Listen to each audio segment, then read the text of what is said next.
শুক্রবার সেনেট অধিবেশনে সরকার চালু রাখার বিষয়ে অর্থায়ন বিল পাশ হলেও বিলটিতে ডেমোক্র্যাটদের প্রস্তাবে ডিএইচএস এর ব্যয় বিল আলাদা করা হয়। ফলে হাউসে নতুন করে বিল পাশ হওয়ার আগ পর্যন্ত বর্তমানে আংশিক শাটডাউন চলমান রয়েছে। তবে এই শাটডাউন আগামী মঙ্গলবারের মধ্যে কাটিয়ে ওঠা যাবে বলে আশাবাদ প্রকাশ করেছেন স্পিকার মাইক জনসন। রবিবার এনবিসিকে দেয়া সাক্ষাৎকারে স্পিকার মঙ্গলবারের মধ্যে ডিএইচএস ছাড়া ফেডারেল সরকারের অন্যান্য সংস্থার অর্থায়ন নিশ্চিত হবে বলে আশাবাদ জানান। আইসের সংস্কার বিষয়ে ডেমোক্রেটদের প্রস্তাবের বিষয়ে জনসন বলেন, ফেডারেল এজেন্টদের বাধ্যতামূলক বডি ক্যামেরা ব্যবহারের মতো কিছু প্রস্তাব তিনি যৌক্তিক বলে মনে করেন। তবে আইস এজেন্টদের মাস্ক পরা বা মুখ ঢেকে রাখার বিষয়টিকে সমর্থন করেন তিনি। হোমল্যান্ড সিকিউরিটি সেক্রেটারি ক্রিস্টি নোমের উপর পূর্ণ আস্থা রয়েছে বলেও জানান স্পিকার। এছাড়া কুখ্যাত যৌন অপরাধী জেফ্রি এপস্টিনের নথি প্রকাশ নিয়ে ডেমোক্রেটদের সমালোচনার জবাবে তিনি বলেন, ডিপার্টমেন্ট অব জাস্টিস আইন অনুযায়ী কাজ করছে।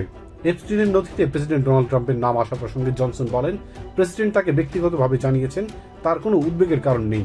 অন্যদিকে টেক্সাসের রিপাবলিকান কংগ্রেসম্যান মাইকেল ম্যাককল মনে করেন, মিনিয়াপোলিসের আইসের অভিযানের সময় বর্ডার পেট্রোল কর্মকর্তা গ্রেগরি বোভিনো সীমারেখা অতিক্রম করেছেন এবং পরিস্থিতিকে অহেতুক উস্কে দিয়েছেন।